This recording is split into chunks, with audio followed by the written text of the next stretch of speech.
The race for NBA Most Valuable Player is coming down to the slimmest of margins.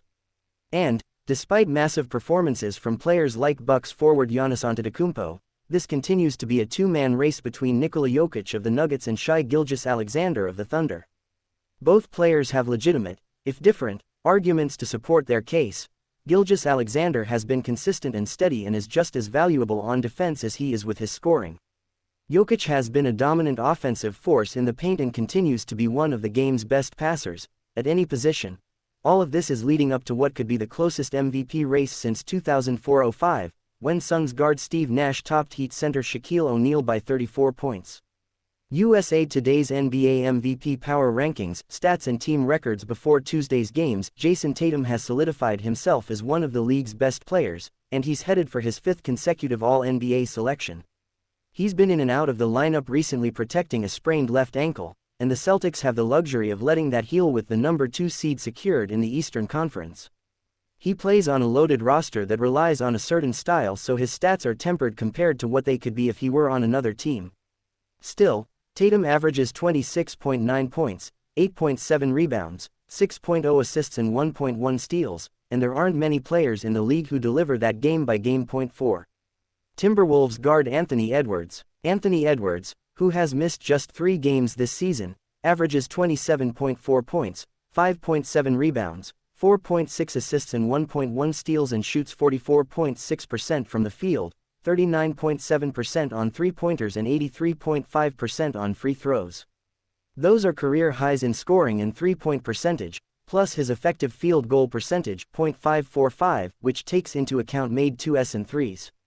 In the past 3 weeks as the Timberwolves try to stay out of the play-in-game format, Edwards has scored at least 30 points 4 times, including 41 points against Utah, 38 against Indiana and 37 against Philadelphia. 3. Bucks forward Giannis Antetokounmpo. He is having the misfortune of producing monster numbers in a historic season, but remaining wholly out of reach of his 3rd career MVP.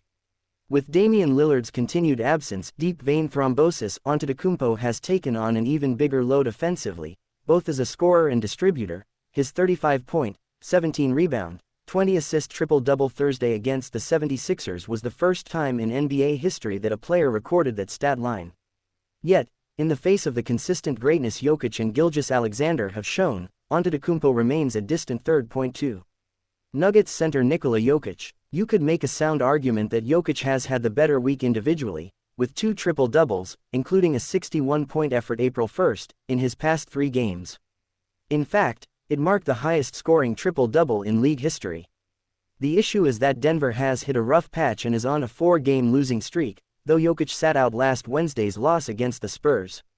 Yet, in the 5 games since returning from an ankle injury suffered in late March, Jokic is averaging 40.2 points, 12.2 rebounds and 9.6 assists per game. The Nuggets are sliding, yes, but they would be utterly lost without him.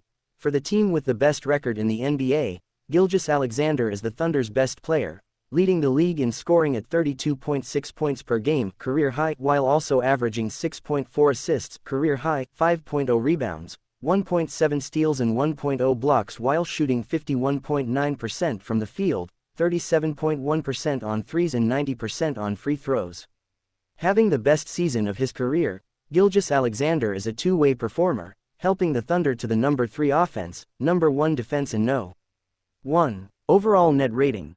They are just one of 2 teams ranked in the top 5 in offensive and defensive rating, and Gilgeous-Alexander is a major reason.